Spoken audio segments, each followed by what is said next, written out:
Opäť to je ďatko, ktorý takto po zemi chcel prekvapiť Cedrika Badola. Ešte budú mať Žilinčania šancu na reparát na zadnej žrdi. Zatvára priestor na Rimanidze. Adang nedokázal prekonať Gigu Frelia, tak toto nekončí v sieti. Čerostrelecký pokus vyprašil rukavice Freliha. Odrazenej sa dostal Daniel a po ňom Cedric Badolo. Procházka má možnosť poslať v krátkom čase za sebou ďalší center. Doľne našiel presne Karhana a ten na prednej žrdi zahadzuje rovnako ako na opačnej strane Adang. Trošku zostal možno prekvapený, zaskočený, že tá lopta tam prešla. Tomáš Hubočan dôrazný proti Uilakimu a Marian Ruc ukazuje na biely bod. Tomáš Hubočan videl z fleku žltú kartu a 31-ročný Marian Ruc ani nedebatuje s Tomášom Hubočanom, tak toto bolo absolútne jednoznačné rozhodnutie hlavného rozhodcu, no a my budeme zvedaví aj na opakované zákroky, pretože Marek Uilaki sa tam hneď chytil za hlavu. No a za hlavu sa chytá aj Tomáš Hubočan, snaží sa to zobrať s úsmevom, tak poďme ešte raz na celú situáciu. Poriadny laket za ucho tam dostal Marek Uilaki.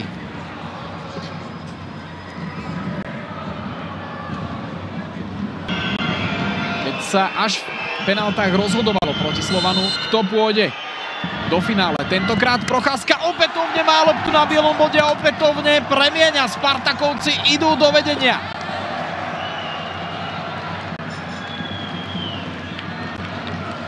Pre Romana Procházku 4. ligový gól v aktuálnej sezóne, celkovo v kariére 24. Ale toto je Trnava. Máte pocit, že máte hru pod kontrolou, ale dokážu zaútočiť, majú štandardné situácie a vedú 1-0 z prvej strely na bránu.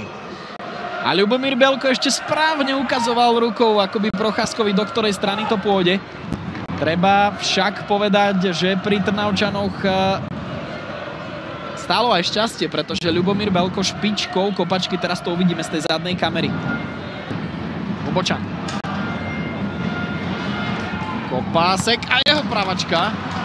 Šla pripraveného Freliha. Výborná práca Patrika Elka, uvidíme, či príde Samuel Ďatko. Adang pred Žigom Freliho má vyrovnané. Žilina dáva v tretej nadstavenej minúte gól do šatne.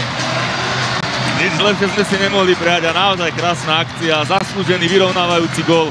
Čiže máme sa druhý polčas na čo tešiť. Nahnevaný Žiga Frelich, ktorý si je vedomý, že už z toho 11. čisté konto v aktuálnej sezóne nebude. Ak sa Adang hrdinom v závere prvého polčasu a Žilinčania to urobili fantasticky, najmä Patrik Ilko sa tam obtočil okolo Zelikoviča, ktorý už na svojom konte má žltú kartu, vedel, že nemôže v tom súboji úplne pritlačiť a tak sa otvorila na pravej strane diaľnica pre Samuela Ďatka a musím povedať, že ma až prekvapilo, ako to Adang vyriešil na druhý dotyk, pretože my teraz uvidíme, že si to prebral. Dokážu sa dostávať do šanci a jednu z nich využili. Cčko putuje na rukáv a Erika Saba. Trnavčania teraz prepadli a dopredu môže trieliť Dávid Ďuriš, ktorý si skontroloval postavenie Ilka. Dávid Ďuriš má proti sebe. Osobne si myslím, že ak by prišiel nejaký záujemca, tak by musel dať minimálne dvakrát toľko. No a Patrik Ilko po pravej strane okolo Ďuriša trieli do pokutového územia. Ďatko, jeho zblokovaná strela, na ktorú reaguje ešte Adang. Samuel Ďatko. Jambor.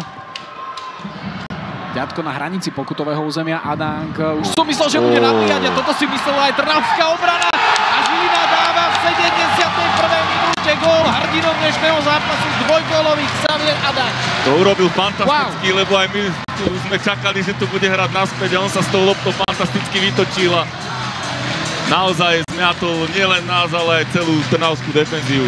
No Adang komotný nie je.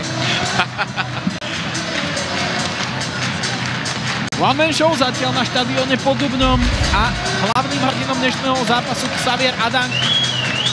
Naozaj 1800 divákov a myslím si, že aj trnavská obrana očakávala, že to pôjde spätná prihrávka na Mira Káčera, ktorý dnes už ukázal, že vie vypáliť z tej väčšej vzdialenosti, ale to, čo následne urobil Adang. Toto sú tie rozdielové veci, preto títo hráči je treba, aby tu boli, pretože tieto neočakávané riešenia, to je ozdoba súťaže proste. Toto bola nádherná vec, to bola európska vec. A treba pochváliť Adanga aj za tú koncovku, pretože Žiga Frelich neraz ukázal aj v dnešnom zápase, že je veľmi kvalitný brankár. Snažil sa si postražiť tú prednú žrť a nechybalo veľa. Vidíme aj ten hnev slovinského brankára. On si je vedomý toho, že bol blízko k tomu, aby tú loptu vytlačil mimo priestoru bránstva. V tejto chvíli to vchádza do platnosti.